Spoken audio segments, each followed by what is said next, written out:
Bienvenidos, mi nombre es Carlos Castro. Vamos a ver ahora una introducción a la valoración de activos utilizando los principios de no arbitraje. Primero, vamos a ver cómo esta noción de arbitraje nos permite definir unas decisiones de los inversionistas sin recurrir a las preferencias de media varianza.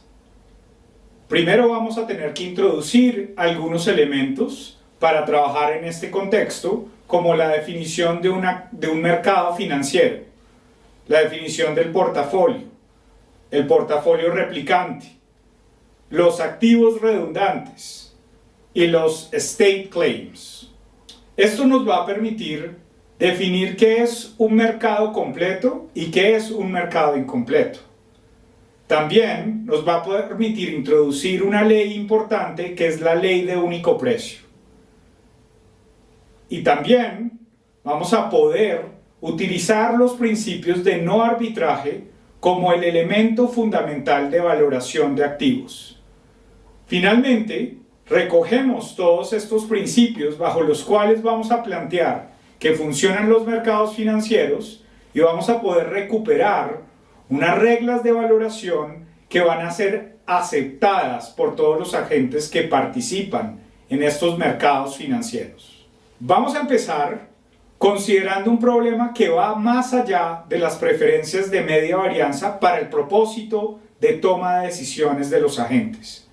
Rescatamos algunos elementos que son comunes con el marco de trabajo que veníamos trabajando. Primero, seguimos en un contexto de dos periodos. Es un problema estático. Solo tenemos el primer periodo y el segundo periodo. No tenemos un supuesto específico sobre las preferencias de los agentes del cual podamos colgarnos para el proceso de toma de decisiones. Sin embargo, en reemplazo de esos elementos, vamos a tener unos elementos o principios basados en la noción de arbitraje. Esta noción va a ser muy importante porque permite establecer el esfuerzo que se requiere para obtener alguna ganancia y va a ir en contravía de lo que se conoce como el almuerzo gratis o el free lunch. Esto quiere decir que yo pueda obtener beneficios positivos sin asumir riesgo o sin introducir capital inicial. Entonces, en un contexto donde los mercados funcionan de manera adecuadamente y no hay oportunidades de arbitraje para ningún agente, lo cual quiere decir que no hay almuerzo gratis para nadie, entonces tenemos este principio de ausencia de oportunidades de arbitraje que va a ser clave para establecer unas reglas de valoración que todos los agentes estén dispuestos a aceptar. Para entrar en materia, tenemos que apoyarnos del álgebra lineal y de la noción de los espacios vectoriales para considerar un universo de activos amplio.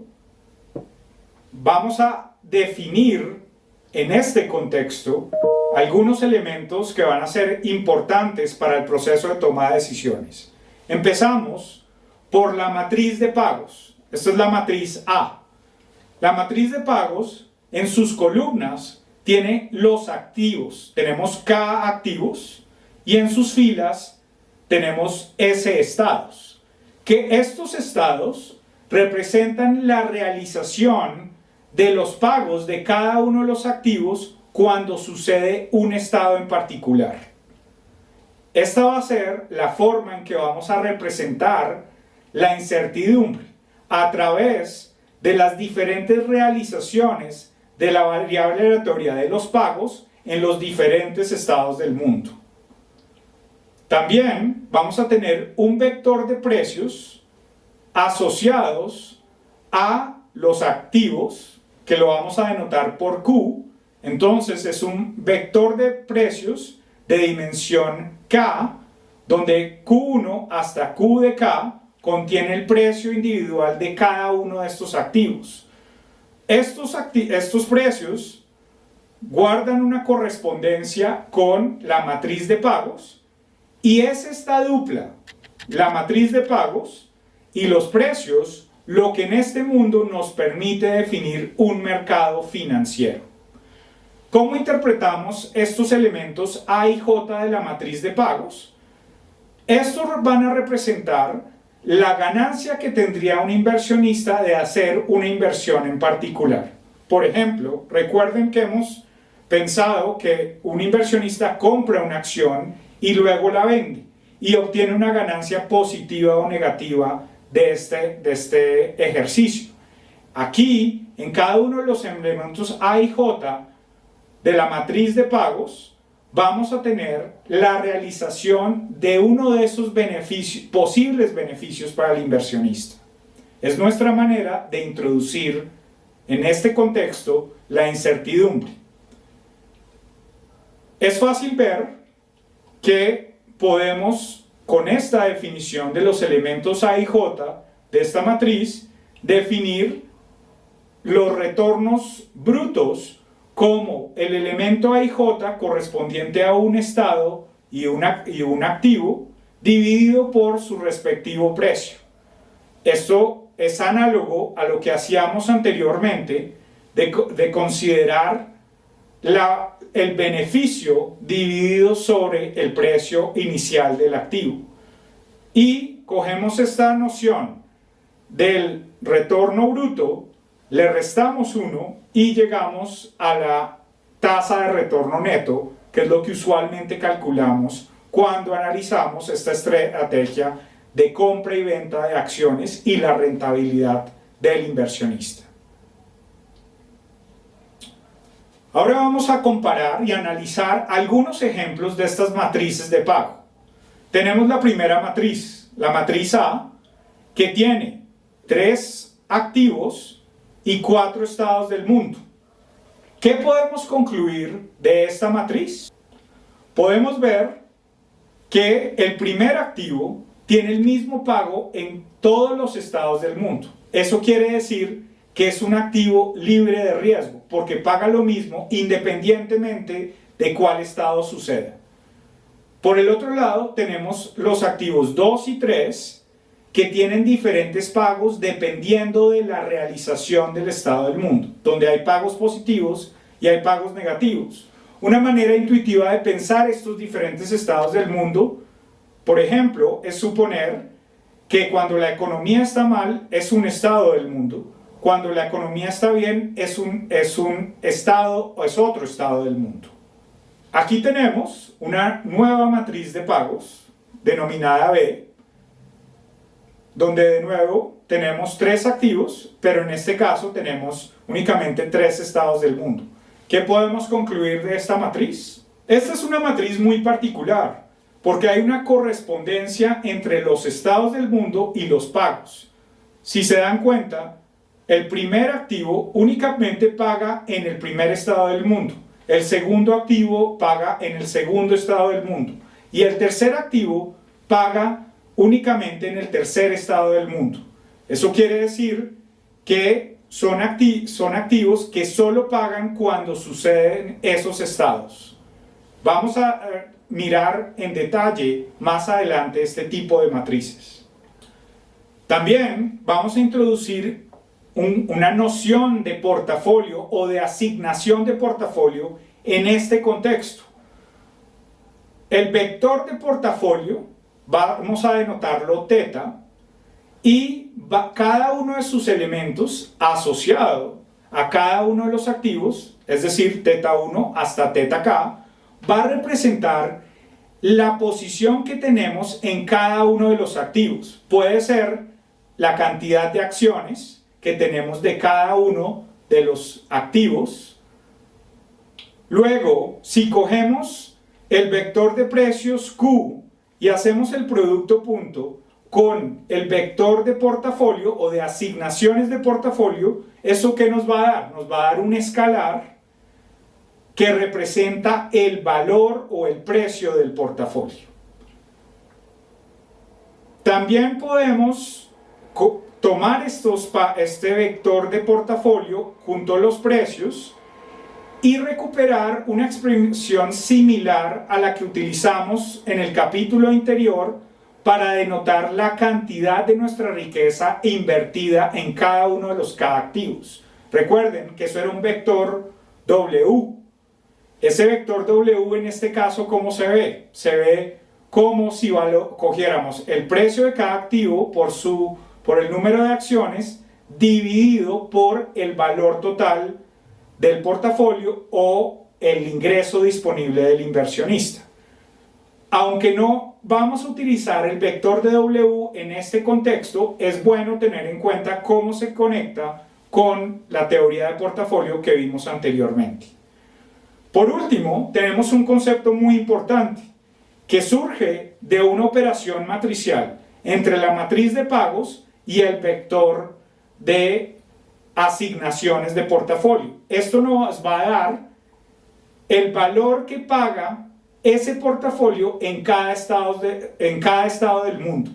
Como podemos comprobar, ese resultado de esa operación es un vector de tamaño S, donde nos va a dar el resultado de lo que puede consumir cada inversionista en cada estado del mundo si escoge esa estrategia de portafolio teta. Recuerden que eso va a representar posiblemente valores positivos o negativos en cada estado del mundo. Ahora los invito a que realicen el siguiente ejercicio, donde tenemos una matriz de pagos, donde tenemos 3 activos, 4 estados del mundo.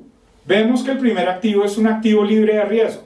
También tenemos una asignación de portafolio y un precio para cada uno de los activos. Los invito a que estimen el pago del portafolio en cada estado del mundo.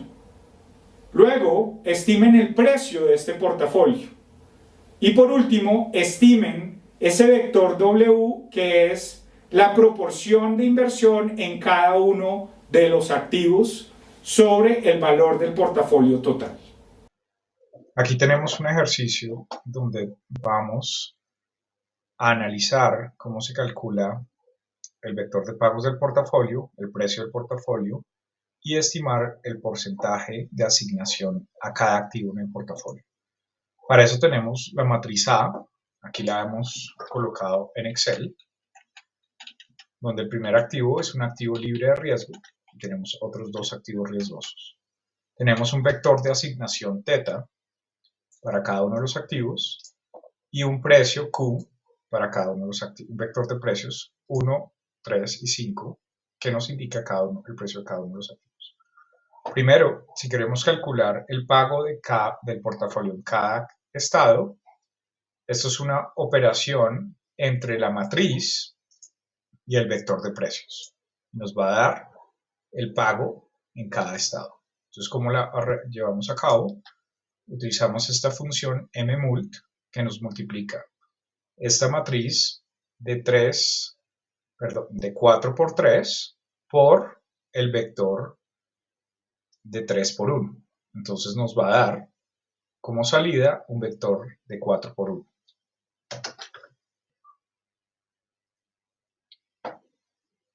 Después de hacer la operación, vemos que el vector de estados resultantes nos da menos 3 unidades en el estado 1, menos 5 unidades en el estado 2, 17 unidades en el estado 3 y 20 unidades en el estado 4. Luego, el punto 2 nos dice estime el precio del portafolio. Para eso vamos a tomar las asignaciones de portafolio y los precios. Entonces, eso es una operación entre el vector teta y el vector Q. Es el producto punto de esos dos vectores. Primero debemos transponer el vector Q traspuesto, que entonces va a quedar de dimensión 1 por 3, y eso se va a multiplicar por el vector teta 3 por 1. Por lo tanto, el resultado va a ser un escalar. Nos dice que el precio de ese portafolio es 18%. Por último, nos pide estimar la asignación en cada activo del portafolio. Ya sabemos que es un portafolio que vale 18%. Entonces vamos a coger la multiplicación del activo 1 por el precio del activo 1 dividido por el valor del portafolio, que fue el 18 que calculamos. Entonces eso nos va a dar que se asigna menos 6% del ingreso al primer activo. Eso quiere decir que nos estamos endeudando en el activo libre de riesgo para apalancar la inversión en los activos riesgosos. Y de la misma manera podemos calcular el porcentaje asignado al segundo y el tercer activo. La suma de todos ellos nos debe dar 100%, que equivale a la totalidad de nuestra riqueza.